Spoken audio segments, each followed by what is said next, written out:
Good morning. This is Michelle Love with Dynamic Change, and you are listening to KPCALP in Petaluma. I hope your day is fantastic. And I hate to interrupt the Ramones. I love the Ramones. But it is time for this show. It's a weekly show at 11 o'clock. And what I do is I'm a certified wellness coach, self-defense instructor, fitness trainer, and I have a degree in psychology. And I like to discuss psychological patterns that a lot of us are learning from in life and trying to find better ways to have more wellness in our life and move forward from them. And you can go to my website to find out more information about me if you like. It's dynamicchangewellness.com, and it tells you about all the stuff I do and classes I teach. So today, what I would like to talk about is dealing with spirited kids and kids on the spectrum. And I love kids. I worked in mental health with kids. I've raised kids on the spectrum, and I think it's really a challenging role to be a parent and also to work in the schools. And I just really want to honor all the teachers. I think they should be paid the most out of probably everybody, way up on the scale, like right up there with the doctors, because they're help raising and mold our kids, and it's not an easy job. And a lot of the kids these days are on the spectrum, and when they are on the spectrum, which means they're a variation of neurodivergent, which means they process differently. It's really kind of their input of how they relate to life is quite a bit different than people that are not on the spectrum. And it can go all the way up into being, diagnosed as being autistic. So these different layers of degrees of having this difference means they just feel so much more deeply. These are really sensitive people. These are people that feel, maybe at least 5 times as much as you may. I mean, they're super sensitive people. They tend to be very empathic. So kids in general feel easily overstimulated because they're just really wide open. I think as we grow up, in order to kind of manage stress in life, we get this resilience and kind of this,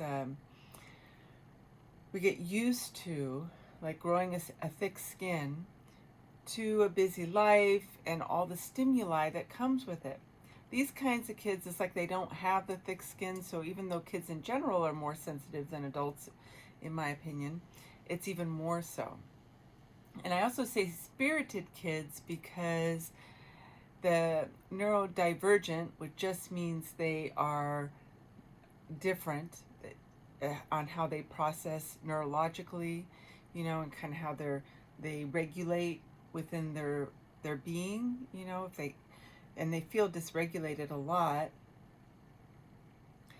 These people, spirited is also, I think, one of the phrases that kind of came up with kids that had a lot of energy and had these very strong minds, and these, it's like they had their own category, and they were tricky to figure out as parents. The old school applications towards these kids really didn't flow well. It almost felt like it bumped up against who they were in a way that didn't feel like you could very easily and successfully roll with the old school program.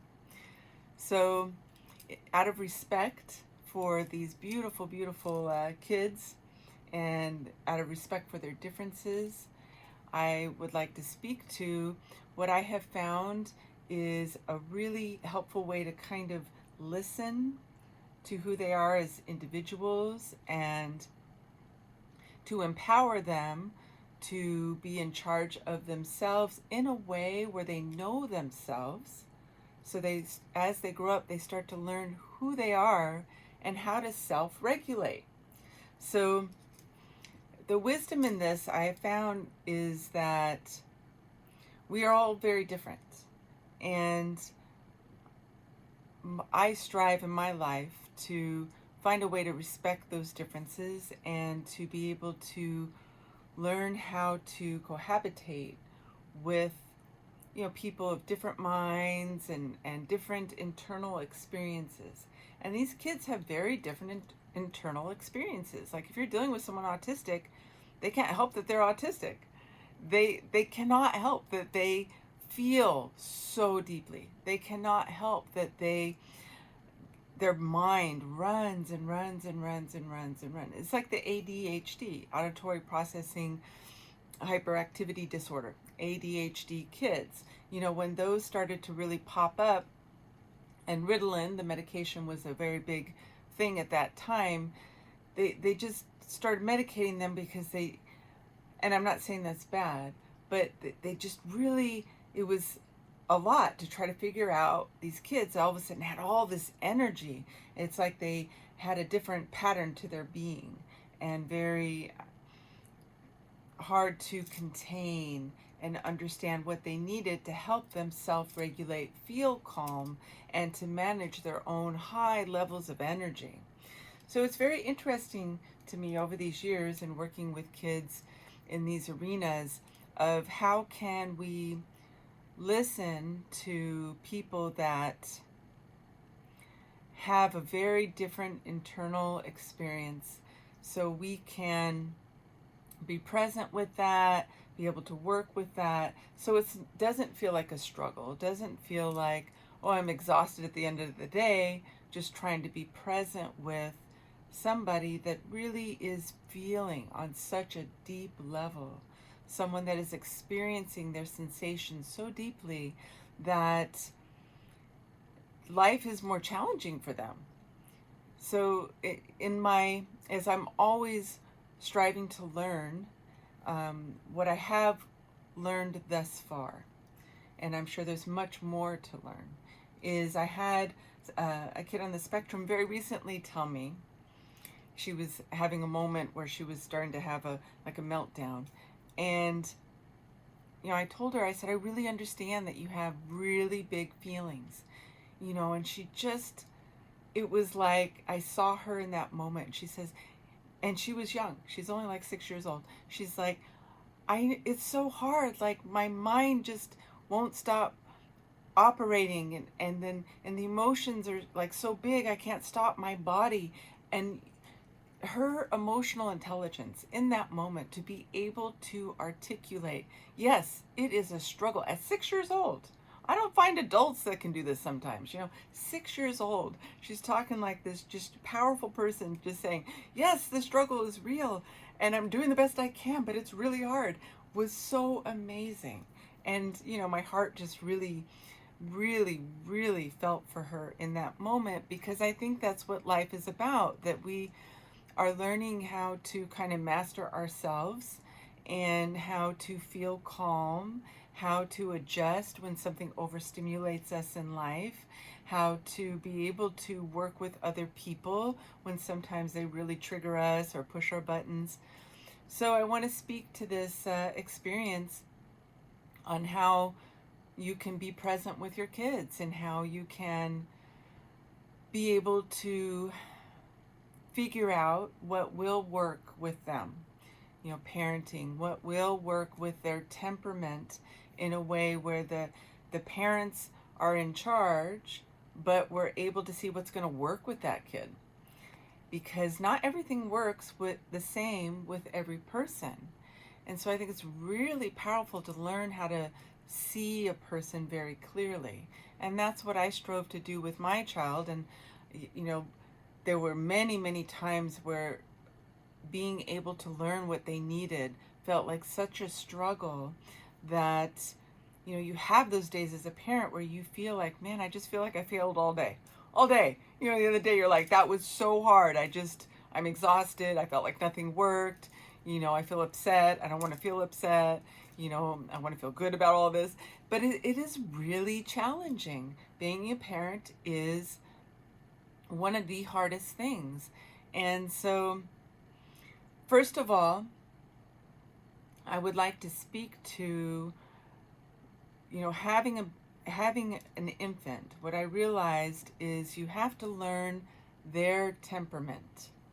And so their temperament is often not in alignment with your temperament.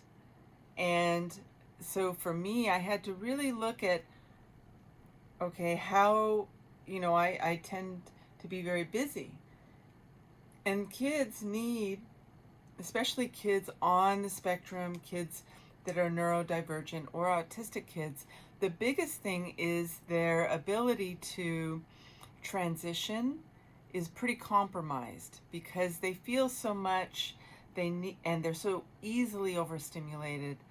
They need almost like a plan for just about everything so they can prepare their mind, their mindset, and then regulate their body and adjust everything to be ready for a new situation. And if you think as a parent or as an adult, we do the same things. We get up in the morning and we're tired. Most of us, got to do our caffeine. We got to do a certain kind of system to prepare ourselves for that day, to prepare us for being out in the world and having our best version of ourselves out there, right? It takes a moment. Some people wake up just ready to seize the day and happy and bubbly, but some of us, it takes time to acclimate, and especially if we're more introverted or there's times to adjust. And so these kids are like that, but like times 1,000, okay? So they need all that time to adjust and have a plan. So what I learned all the hard way, and I read every book I could get my hands on at that point in time. And I do want to mention an author. I don't remember her name specifically. I want to give you the title of the book. You could easily find it. But people gave me a lot of books when I was pregnant and going to have my kid. And one of the most powerful books that I came across was The Baby Whisperer. And it's a blonde lady. She's English. She's a nurse and a nanny. So the nannies in England tend to often be nurses as well, according to the book. And she really talked about how to tune into the baby in a way. She defined what the body language and the cries meant.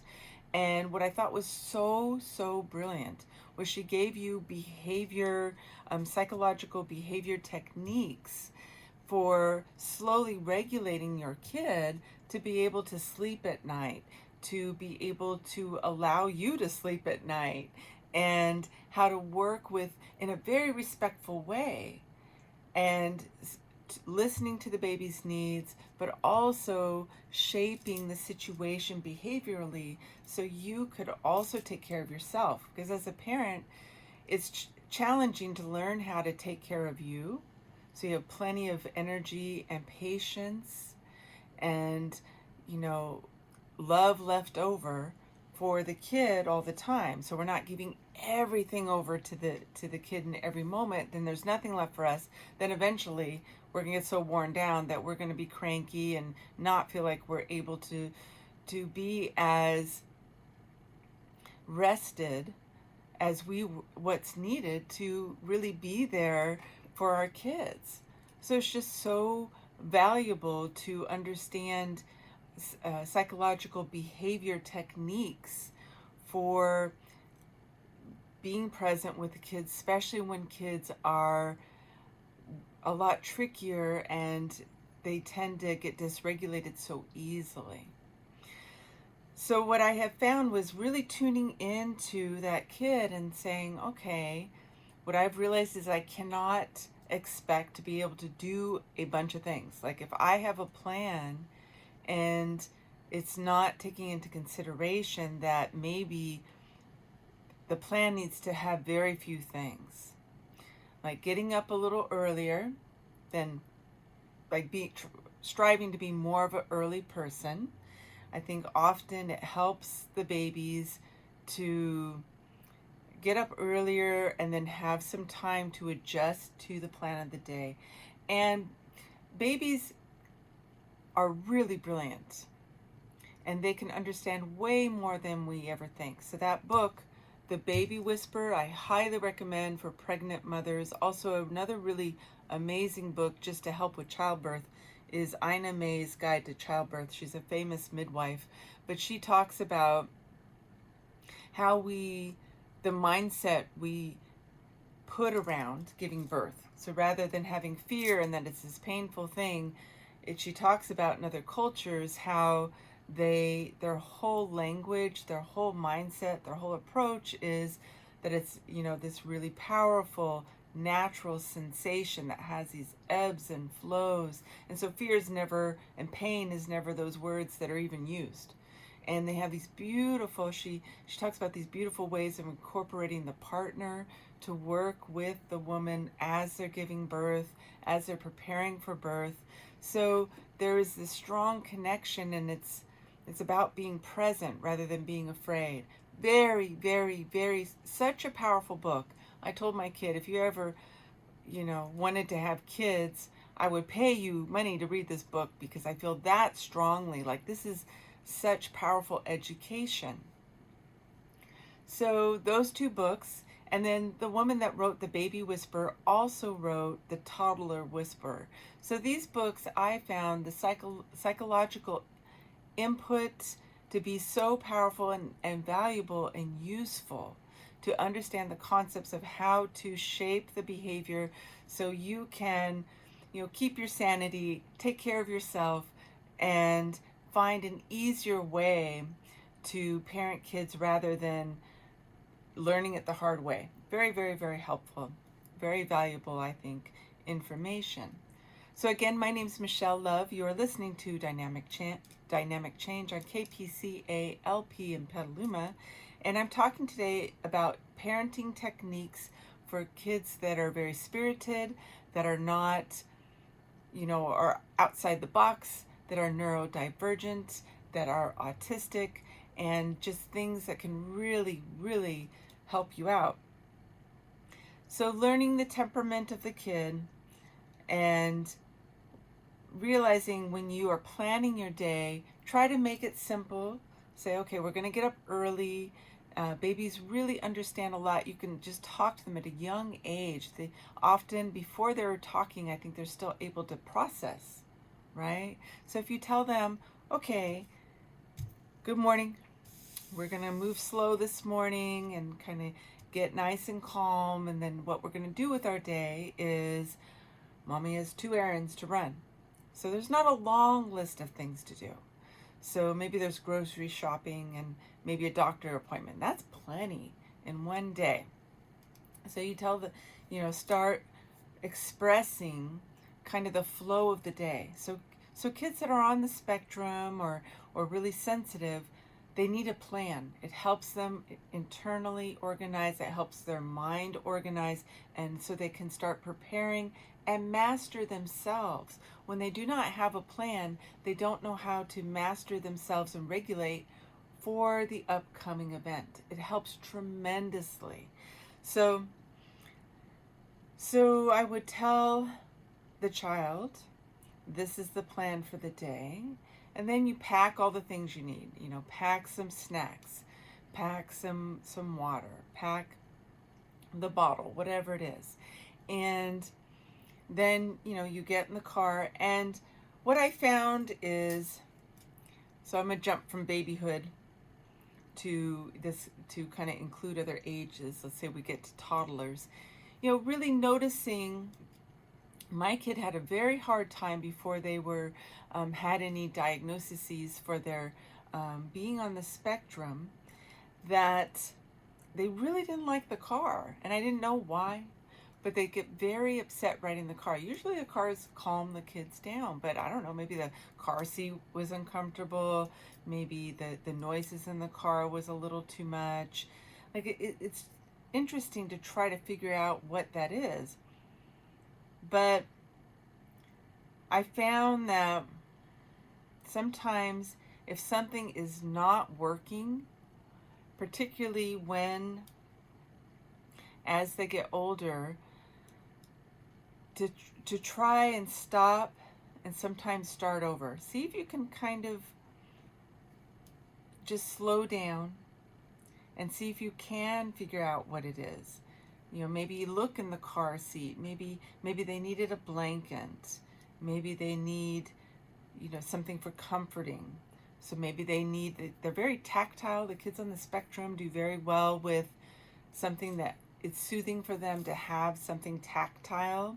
So those toys that have a certain feeling, they can squish or push. Something interesting for their mind is very helpful too. So those toys that work the mind can also distract them when they are feeling dysregulated and they're feeling overstimulated. Dysregulation means feeling off kilter. It means feeling overwhelmed. It means feeling like they don't know how to feel calm and centered within themselves. So sometimes giving their mind something to focus on, and also it's tactile, works with the touch sensory input, is very powerful. So having a toy that is interesting, books. So what can be helpful is from a very young age, training the baby by saying, we're going to have a bag of toys that are only for the car. And they're going to live in the trunk of the car. And when we go to the car, you can help me reach inside the car, get the bag, and you tell them from day one. And you talk about it.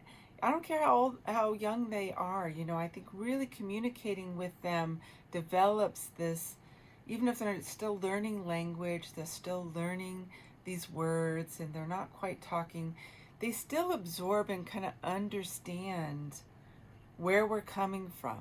They emotionally can feel what you're saying.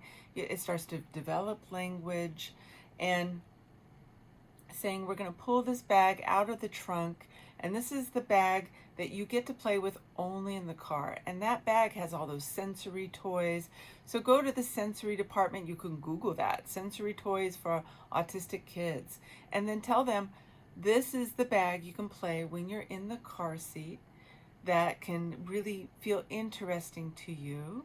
So we can have nice, quiet time as we're driving. And then maybe put some very soothing music on that's calm.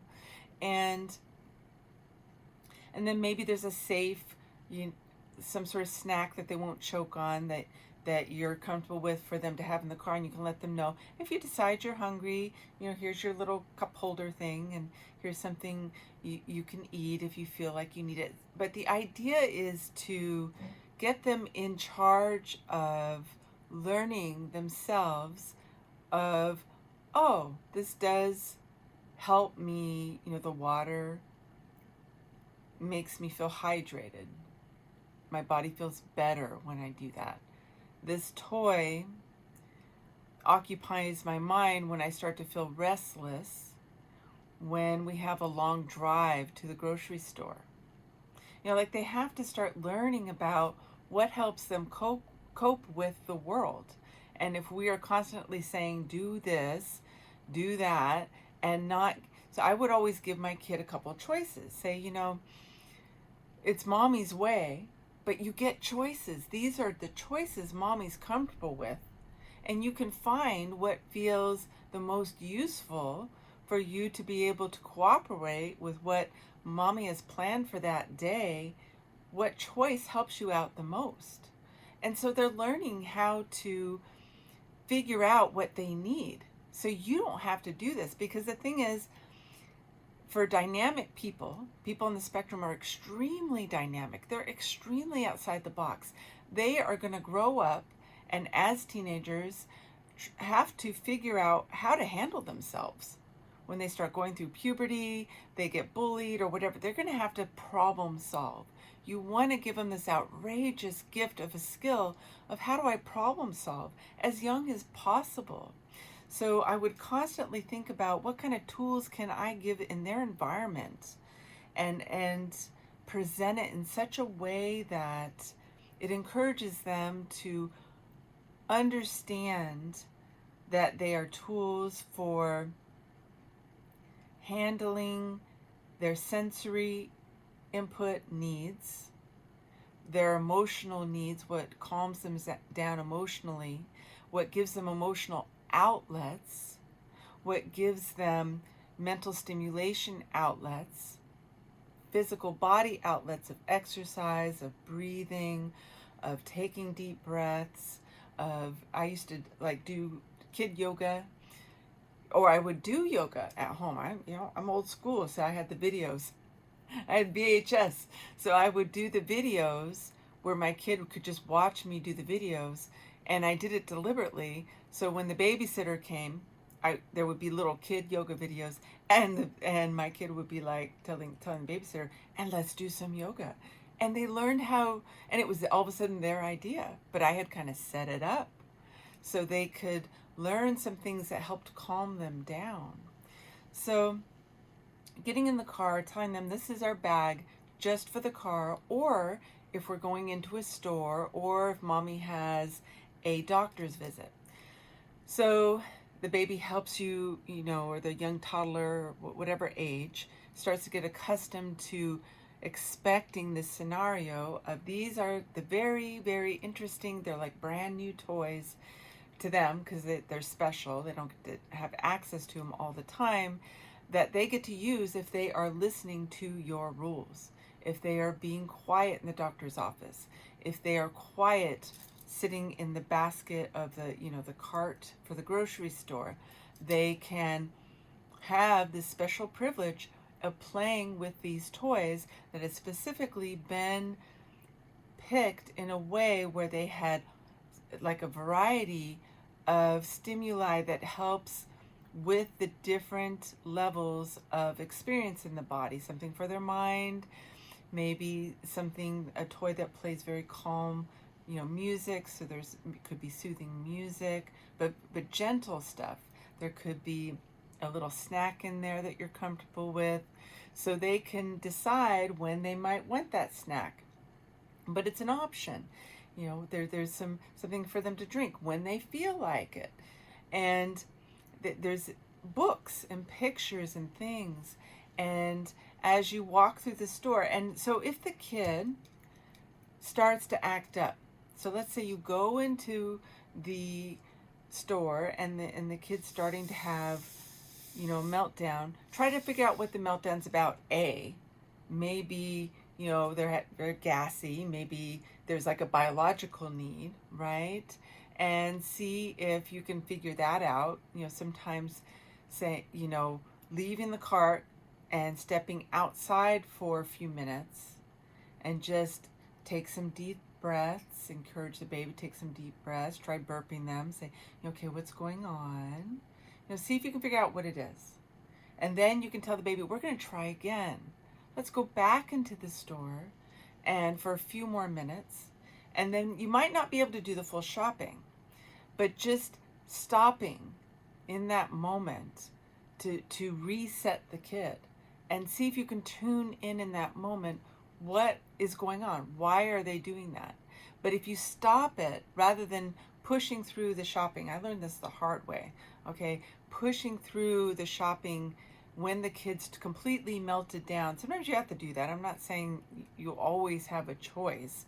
Like maybe you're in the pharmacy and you have to get medicine or something like that, or the kid has a fever and there was no one to watch the kid and you had to take the kid with you. I mean, sometimes life is kind of a hot mess and you can't change every moment, right, to regulate it. But if you can stop it, it shows the kid that it's important to stop. Sometimes we need to stop, take some breaths, and tune in. What do I need? Why do I feel upset? Why am I starting to get agitated?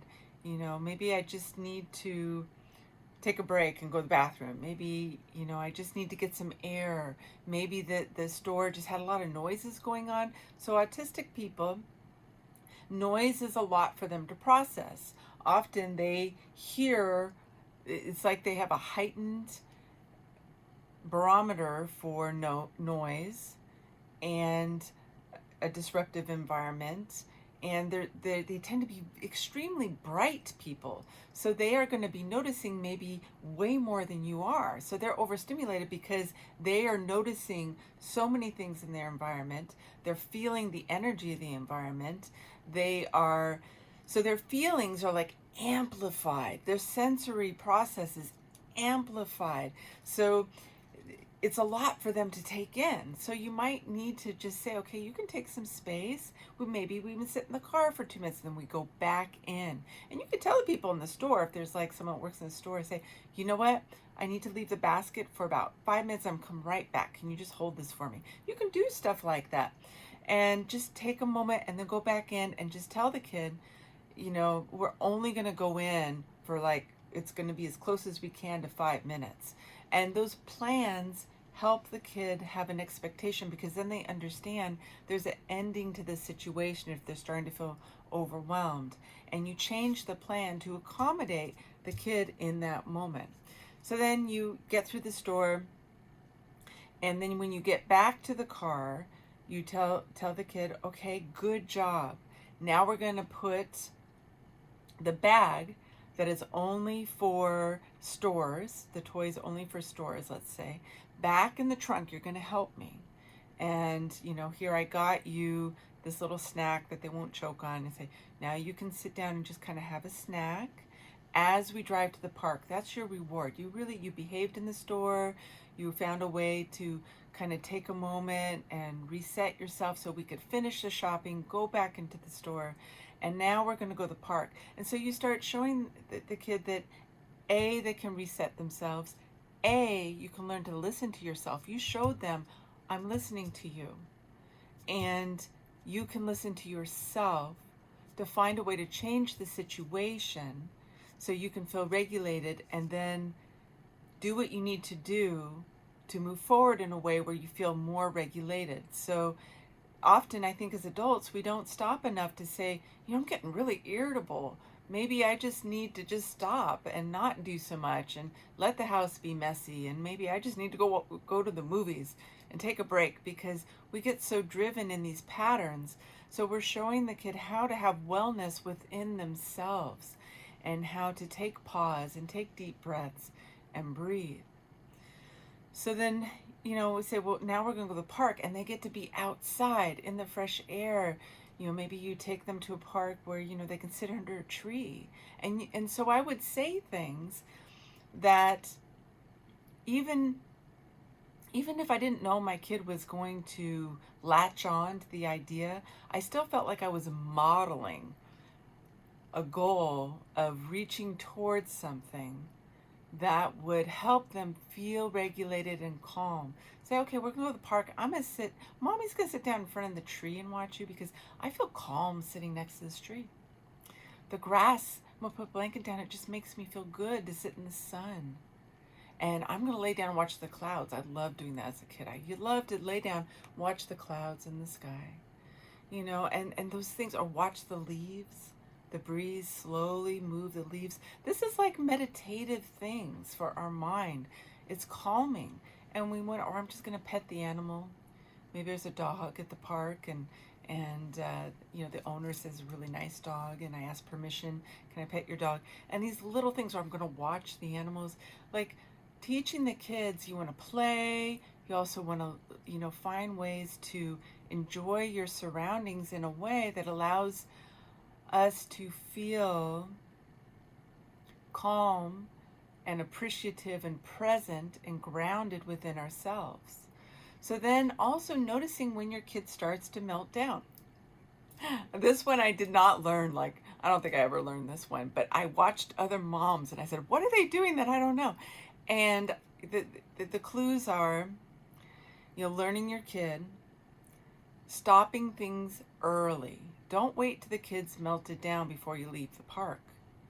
Leave when your kid is still doing really well. Leave the birthday party when your kid is still happy and not overtired.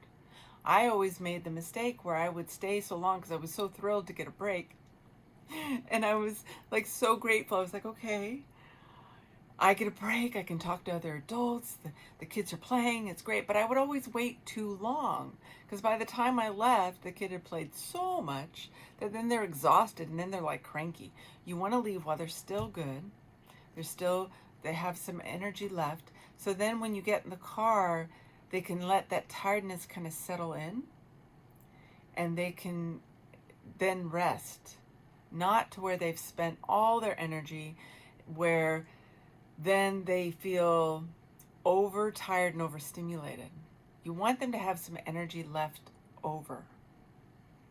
So that was another thing, is I had to really pay attention to how much stamina my kid had, how much stimulation they could handle, and it would be very different than what I could handle. So my flow of the day had to be really organized around paying attention to what my kid can handle. Because when I tried to push my kid beyond what was easy for them to process, I paid for it dearly. There was meltdowns that I, felt very frustrated and sad about, because they were big. Autistic kids have big meltdowns because they feel so deeply and they can't help that. So if you can get ahead of that and say, oh, okay, I need to stop like an hour earlier, and that saves the whole day and saves this extreme amount of overstimulation for both of you in the end. Because in the end, you're also tired, then the kid's tired, the kid's melted down, you don't have as much patience, and it's just not good at that point. So just really going as slow as you can. So the bag of special toys always live in the car. You can take them into the doctor's office, the same plan. These toys are only for the doctor's office, because I expect you from a young age, or if you wanted to do a class. I used to see moms take the kids to a dance class. I was amazed. I was like, oh, how did they take the kids? And the kids behave pretty well. Is you start telling them, I expect you from a very young age, I expect you to be quiet. And if you are feeling like, okay, mommy, I'm really starting to feel like I need to leave, they can tell you. Give them an egg timer. Egg timer, very powerful. You buy an egg timer and you show them how to use it as early as possible and say, okay, mommy needs to do a phone call and it's going to take mommy 15 minutes. So I'm going to set it to 15. And as soon as they're old enough to turn that dial, you get them in charge of that and say, while mommy's talking the phone, you can do this, this, or this. You can play with the blocks, you can color, or, you can, listen to the music, whatever you want, these choices. And you let me know when the 15 minutes are up, and you can do it over there in the living room. I'm going to be in the kitchen, so maybe you can keep an eye on them, but they leave you alone for 15 minutes, and you have these sacred 15 minutes of not your kid interrupting, because they want your attention. They know your attention they can have in 15 minutes, but they need to be in charge of themselves and in charge of watching that egg timer, which empowers them. Like, oh, I have a job. I can come to, in 15 minutes and let you know. And so, and you start teaching them, okay, mommy needs to do this thing. What would you, as they mature, right? What would you like to do? Like when they get older, say that and you've established kind of what you're comfortable with. See if they make a good choice and say, I would just be curious to see what you would like to do in those 15 minutes, and let's see if I agree with you, if that's okay. Give mommy a couple choices, though. Let's just see, and let them come up with. They may come up with something that you love. They'll be like, I want to go clean my room for 15 minutes, and you weren't going to ask them to do that, but they came up with that positive idea that empowered them to do something constructive with their time. Or I want to organize the animals. And so I would do things like that to kind of see what ideas were rolling around in my kid's head. And it was very valuable for me, because I made it very clear that I had to be okay with the choices the ideas they were going to come up with. But sometimes I never would have thought of the choice that would have worked so well for my kid and gave me all kinds of peace and ease so I could do the dishes or do that phone call. So you have to, that flexibility of allowing them to learn who they are and what works for them. Everyone is different. So allowing them to say, you know, I really enjoy coloring my book. Maybe you didn't realize how much that regulated them. Or, you know, maybe they were like, I like to organize things, which autistic kids, they like order, they like structure, they like plan, you know, being able to plan. But allowing them to provide that for themselves is so powerful. And so I always tried to find a way to listen to that, you know, listen to what the kid could teach me about what worked for them. So it's like a mystery, like a puzzle, and it's a real learning. So that was very helpful. So egg timers are fantastic. And then saying, modeling things like, you know what, mommy feels really, you know, I feel a little cranky, not totally happy, and I don't want to feel that way, you know, so I want to find a way to feel happy again. I just feel like I did a lot today and I got a little too tired. So I'm going to lay down and do some deep breathing and maybe have a cup of tea and just show your kid it's okay to get dysregulated, but there's a way to work with that and work towards feeling better. Or I'm going to go sit in the garden. Oh, that always makes mommy feel so good. Or reading my book. And when you model these things, it teaches your kid to come with ideas of, when I don't feel good, I can change it. How powerful is that? I mean, how many adults don't know how to self-regulate? A lot, right? So leaving ways to be creative, to have the kid come up with their own ideas, I think is very powerful. So just asking, maybe as they get older and older and they're a toddler, say, you know, I just want ideas. I just want ideas. What are good choices that, you know, help us feel good, you know, that help us feel like we enjoy the activities and what we decide to do with our time, and see what the kid says. Maybe they're like, oh, I just love making the noise with the drum, you know, or they make a drum out of the bottle, or maybe they, you know, want to organize, or maybe they want to move something in the room. They want to organize it a little different. Maybe they want to come up with the idea for the snack later. Like, sometimes you just have no idea, and they would come up with this idea that is so helpful. So creating that space for creativity is huge. Art is huge. So let's see. Another thing is, for if something's not working, a lot of times I find being strict in the very, very, very beginning, to be honest with you, is so helpful. If I would have known, because my kid was such a powerful person, I learned how to be strict, you know, and have more and more and more and more boundaries. But in retrospect, like if I were to raise more kids from a young age, I would be as strict as possible from the beginning. So like if I'm, like, let's just say we're dealing with a toddler, you're going to the car, and the toddler loves to run off. You know, they don't want to listen. They want to run off. So what you do is you go swipe up that kid, go back into the house, and say, okay, you're not ready. I see you're not ready to listen. And I don't agree with your choice. You have to listen. And so when you're ready to choose to listen, we're going to try again. So I have 5 minutes. I'm going to work on the dishes real quick. And you let me know when you're ready.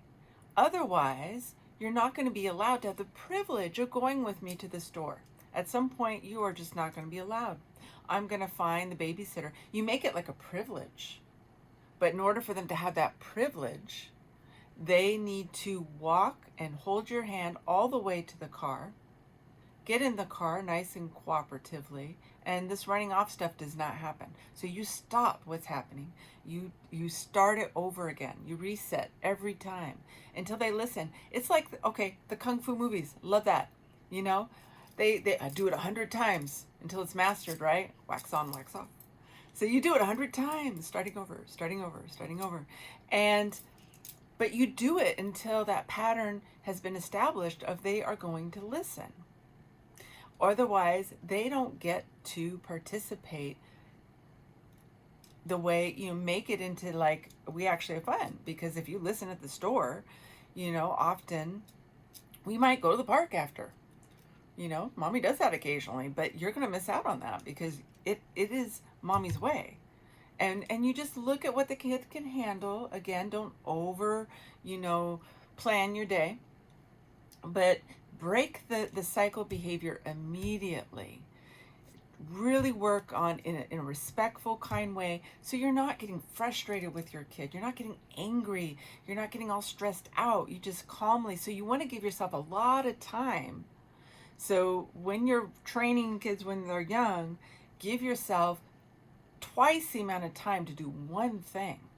So maybe the one thing you're doing, one thing, going to the store, and give yourself a whole extra hour to do it. So you have this time to break that behavior that maybe that they may have where they're going to act out. And if you do that and take that time, then it's going to be changed, maybe forever. And you just start right away. Now you have to listen to me. Otherwise, we're going to have to, just stop what we're doing and start over. And maybe you don't get to come. So doing stuff like that, egg timer's huge. And then also getting them to think about, okay, mommy needs to have this peaceful time. It was a long day. I'm going to reset myself with some breathing and tea. Is there anything you want to do to also, just kind of unwind and relax from the day? You can take the egg timer and decide how much time you need. So you get them to decide what they need. You get them to be in charge and empowered to thinking about, oh, yeah, I need half an hour to go sit in my room and play quietly. And I promise you, the kids will start doing these things. It was amazing to me. And my kid is just this magnificent person. But as they grew up, they were able to problem solve what they need. And I really think it had a lot to do with this kind of creative approach I was doing with them, of creating space for them to learn what worked for them, because sometimes I couldn't figure that out. And you got to be humble. As a parent, it would be lovely if we could figure everything out and we were just brilliant every single moment and we were the mastermind. But that's not how parenting is. It's extremely humbling. It can be, frustrating. It's lovely and it's beautiful and it's heartwarming and it's special and magical, but it's also a huge challenge. So I found that this really paid off for me.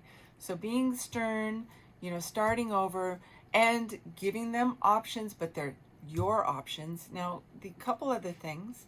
Again, you're listening to Dynamic Change. My name is Michelle Love.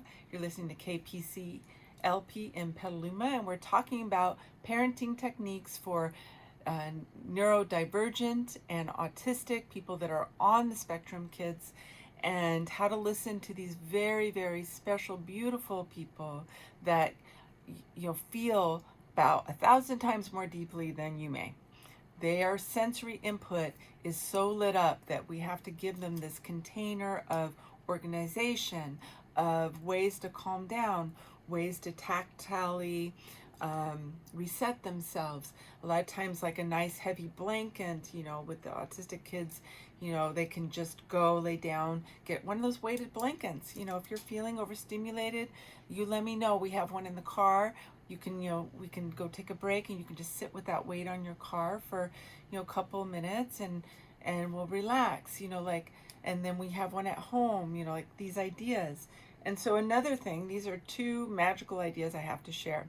One was, I realized that my kid was so brilliant, and I was a single mom. So, you have like single mom, my brain is tired moments.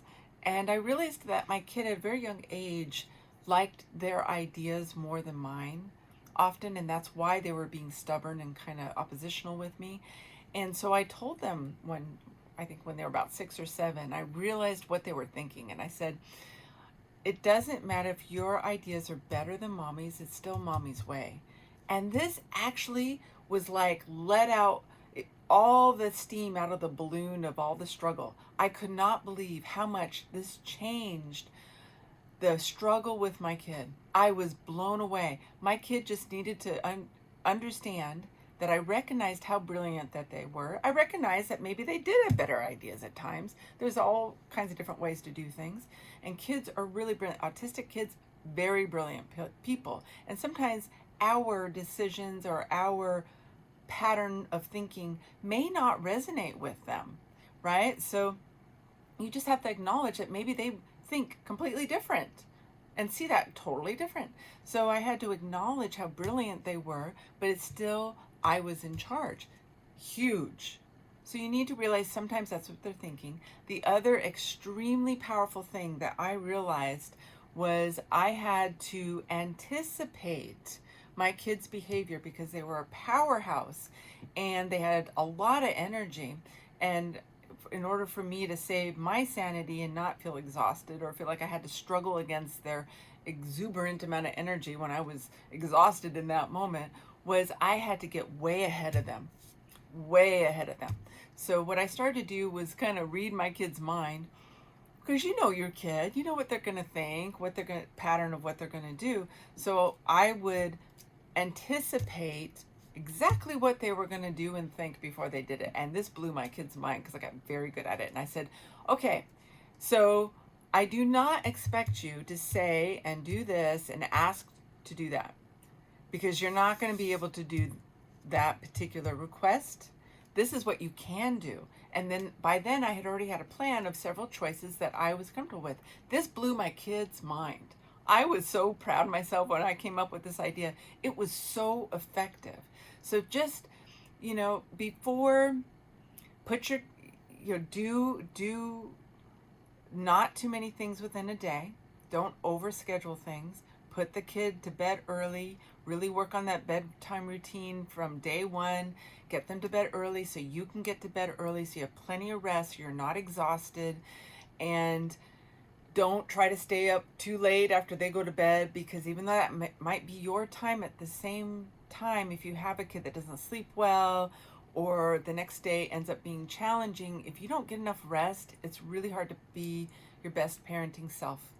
So I just had to rest plenty, take naps, and just the more you take care of yourself, the better and more energy you're going to have to be the best, refreshed, patient, kind parent that you can, and just listen.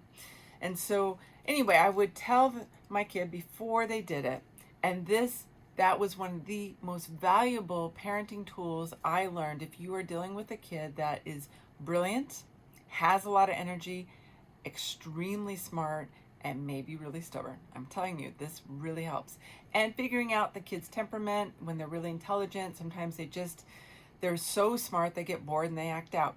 So make sure you have really brain stimulating toys, a lot of options, a lot of visual stimuli, textual stimuli, soothing stimuli like the heavy blanket, things they can cuddle that are soft and lovely, allowing a safe place outside that can be really regulating. And maybe you have a trickling fountain in the house, or music that has nature sounds. Like, give them many different types of stimuli. And audiobooks can be really powerful because they're going to learn. You can give them audiobook for a book they have, and maybe they follow along with the pictures from a young age. Why not?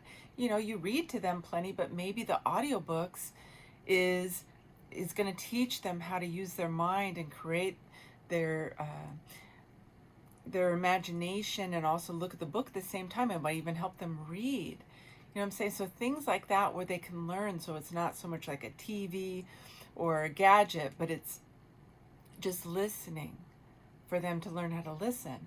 And so the other thing I want to share before I finish today is learning to listen to your kid. So as they grow up, especially when they become teenagers, and that's a complicated time. what I have found to be the most valuable tool is when my kid had an idea that was outside of my comfort zone, and but it was very important to them, and I wanted to find a way to understand why it was so important to my kid. Is I just was quiet and I would tell my kid, describe to me why this is important to you and how you feel about it. And it's like I would open my heart. It's like listening from your heart, and I would just listen and I wouldn't respond.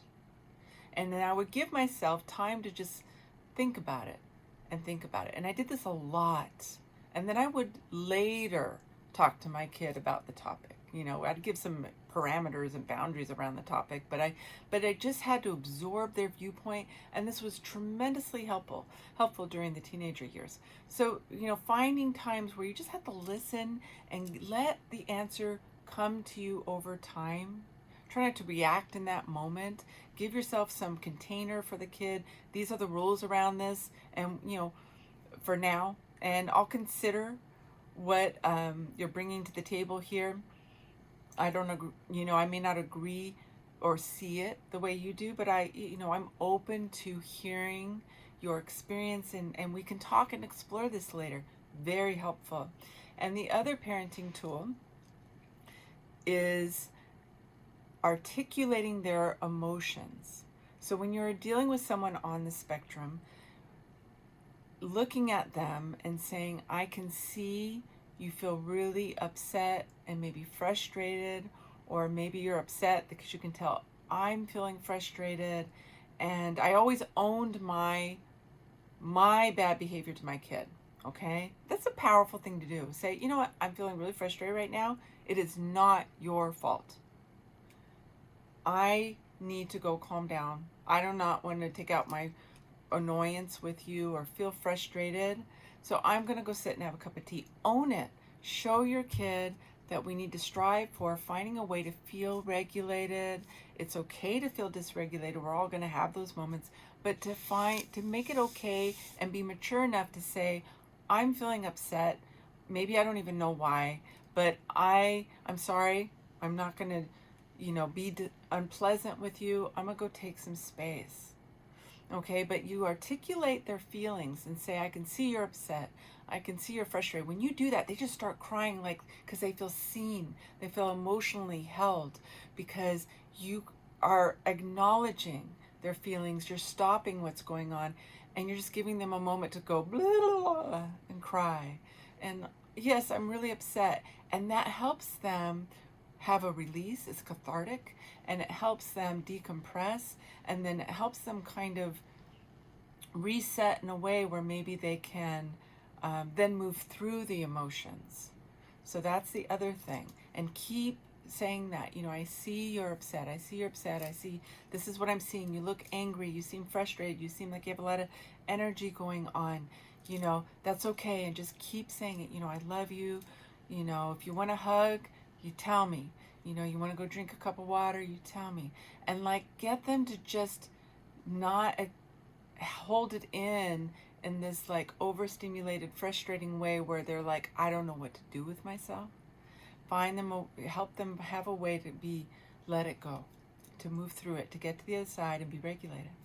So real quick, I'm going to read about one of our shows for the station here at KPCA, Lulu's Lunch Break. It's on Tuesdays from 12 to 1 p.m., hosted by Lulu.